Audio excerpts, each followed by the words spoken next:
samang pangyayari, may magandang layunin ng Diyos. Amen po.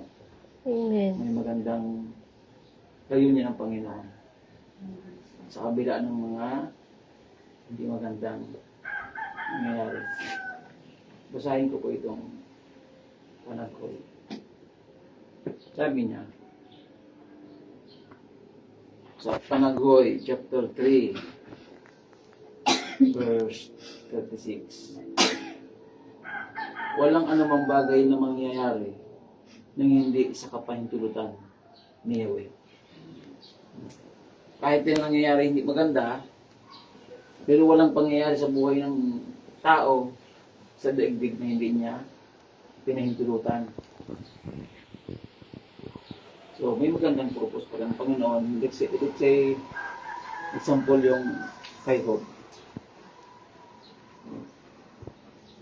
Ito lagi kong ginagawang example yung kay Job. Sabi sa Job chapter 2 dito, verse 5, sabi niya, si Job ang nagsasalita dito, sabi niya, nakilala kita sa balita lamang, ngunit ngayon ikaw ay akin ang namasdan. Yun po ay, may dalawang kahulugan yan. Yung isa ay head knowledge at saka yung isa ay experimentally knowledge. Kasi laging narinig ni Job na yung Diyos natin ay tapat, yung Diyos natin ay mabuti, yung Diyos natin ay mababang loob, matulungin. Yun yun eh. Pero iba yung nakilala mo ang Diyos na ang Diyos ay tapat, ang Diyos ay mabuti dahil naranasan mo kasi narinig mo. No?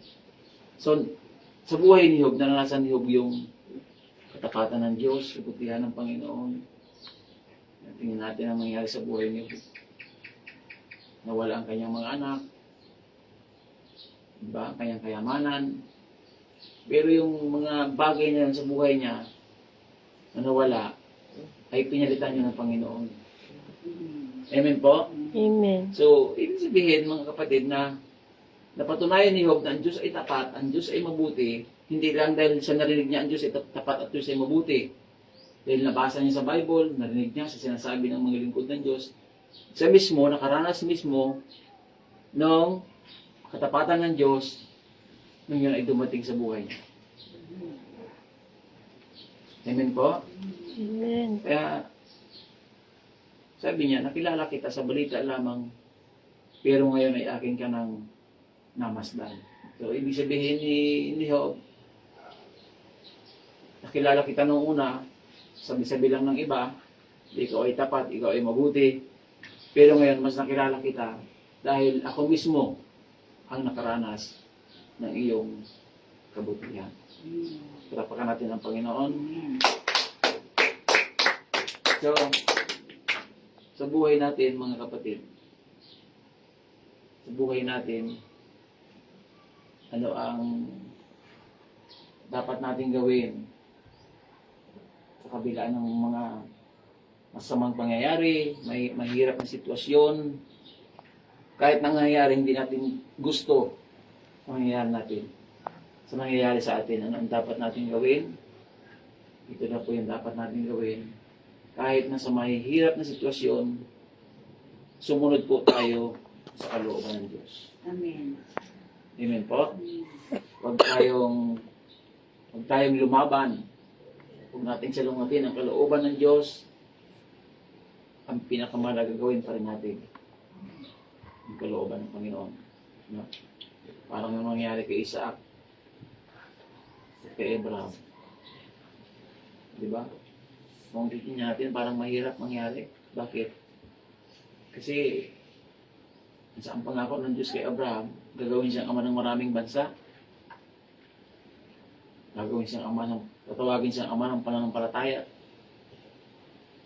Pero ang ginawa, sabi kay Abraham, sa Genesis chapter 22, pumunta ka sa bundok, may sinasabi ko sa iyo, pagdating doon, gumawa ka ng dambana. At pagdating mo doon, gumawa ka ng dambana, igapos mo at ihandog mo sa akin. Pero hindi natin parang may mali. Pero hindi siya si Abraham hindi nag-comment sa Diyos, hindi siya nagsalita. No? Hinayaan niya ang kalooban ng Diyos ang mangyari. Kasunod pa rin niya gusto ng Panginoon. Nung sasaksakin niya ang bata, sabi ng Panginoon, biglang lumitaw yung anghel ng Panginoon at sinabing, huwag mong sasaksakin ang bata. Ibig sabihin, tinisting din talaga kung talagang handa siyang sumunod. Kabila ng mga mahirap na sitwasyon.